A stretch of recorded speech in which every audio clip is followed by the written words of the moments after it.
ইনুস স্যারের কথা বইলে এই স্যারের টাকা দিবে। এই ইনুস স্যারের কথা বলে আনছে।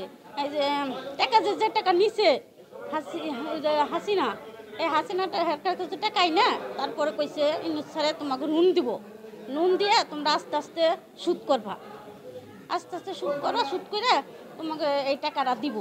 তার জন্য আমরা সবাই এক হয়ে আসছি এখানে। আমাদের বলছে যে গ্রামে গ্রামে যায় যার যার নাম লিস্টে নিছে, নিয়ে সেরা বলছে যে আপনাদের লোন দেওয়া হবে, এই যে এ টাকার নেওয়া হবে না, এই যে সুদ নেওয়া যাব না, এই কথা বলছে যে 1 লাখ থেকে 1 কোটি পর্যন্ত লোন দিব, যারা অসহায় মানুষ আছে তাদের জন্য দিবে, এই কথা বলছে।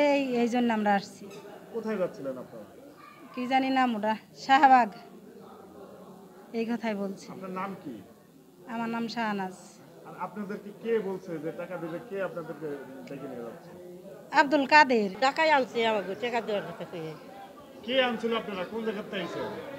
আমরা আইছি চন্দ্রবাড়ি। আমিনবাজার থেকে যে ২টা গাড়ি ঢাকামুখী যাচ্ছিল, এখানে প্রায় টোটাল ৫৭ জন মহিলা ছিল, ১৭ জন পুরুষ ছিল এবং ৫ জন শিশু ছিল। তো এই যে অহিংস গণ অভ্যুত্থান বাংলাদেশ নামে একটা ব্যানারে তারা ঢাকামুখী হচ্ছিল। তা আমরা যতটুকু জানি এবং আমাদের কাছে আগেই তথ্যপাত্র ছিল, এটা ঢাকা শহরে গিয়ে একটা অরাজক পরিস্থিতি সৃষ্টি হতো বা যেকোনো ধরনের একটা বিশৃঙ্খল বা যেকোনো একটা ইয়ার দিকে দেশকে অস্থিতিশীল পরিস্থিতির দিকে নিয়ে যাওয়ার একটা প্রচেষ্টা থাকতে পারে। এরই ব্যানারে এরই প্রেক্ষাপটে আমরা তাদেরকে ওখান থেকে ব্যাক করে নিয়ে এসেছি এবং তাদের কতিপয় কয়েকজনকে আমরা জিজ্ঞাসাবাদ করছি। ৭০০ জনকে আমরা, যারা নারী শিশু ছিল, যাদেরকে এই ব্যানারের আওতায় তাদেরকে উদ্বুদ্ধ করছিল যারা, সেই বিষয়গুলো তাদের যারা টিম লিডার ছিল তাদেরকে জিজ্ঞাসাবাদ করছি এবং নারীদেরকে, শিশুদেরকে আমরা নুসরাগায় আমরা ছেড়ে দিয়েছি। তাদের উদ্দেশ্য কি, তারা কি বলছে আসলে, কেন যাচ্ছিল?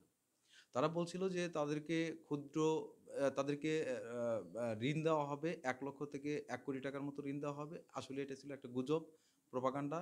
এগুলো আসলে একটা অস্থিতিশীল পরিস্থিতি সৃষ্টি করার প্রচেষ্টা।